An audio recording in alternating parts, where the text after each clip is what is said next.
possibly Miskiff himself engaged in. Like it lent itself to so much. It lent itself to so much confusion in that situation that it was, I think, reasonable for someone like myself to read that, given the context, given how, at the time people were railing against gambling, Miskiff included, that it seemed like you were retaliating with vague accusations that were criminal. And you said blackmail was involved as well. I don't know if there was any proof ever shown of that as well. Not making any assertions on that beyond this, but I think that I'm not even excusing Miskiff or anyway.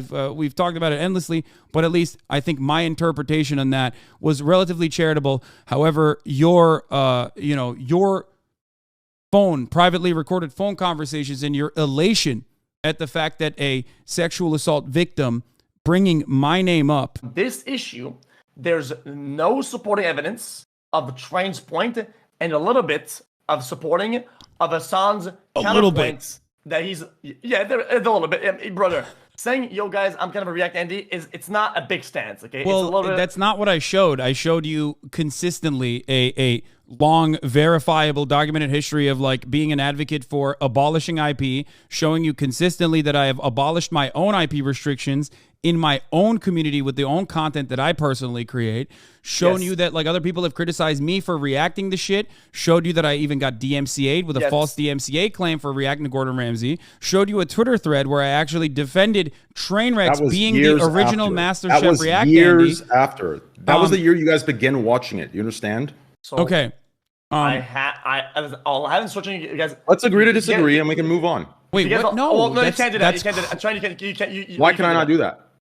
If you, but like you gotta bring something here because I am telling you, I'm bringing my memory. God, that's what I'm bringing. No, you can't do that, man. You expected me to have clips from 6 years ago on hand. I said this on stream. If I've said this on stream, you should be able to like literally. You've been talking about it since. Wait, did you say 2017? I said like end of 2017, 2018. It was when I was still living with Mitch. That's when I watched. I literally started streaming like consistently in the second half of 2018. I started my first day streaming was 2018, I think March.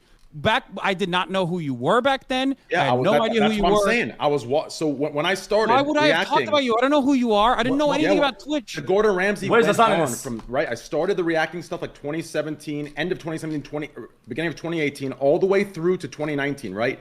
And that's when you and other streamers pushed on to the hate because I was getting a lot of attention. Yeah. You're not selling false hope? Yeah, because you said what? No. That gambling is bad? Whoa, book, gambling is bad. Meanwhile, you sit there and you generate hundreds almost of millions of dollars, maybe half of that now. I get paid for exclusivity. I don't get paid off of others losing. Totally, dude. Totally. Exactly. Also, on top of that, I do wish you well on Kick. I really do, because I want a competitor. I want a competitor to Twitch because I think that would make the platforms overall better. But make no mistake, ironically, you started off talking about how you hated how much titty streamers or fucking hot tub streamers and the meta was awful. And now you got porn on your platform. Now you got one of your main poster boys at Kick showing porn to minors. So maybe you now recognize the importance of moderation, especially as it pertains to an overall platform. Wait. Let me respond to that. First of all, me going on rants about titty streamers,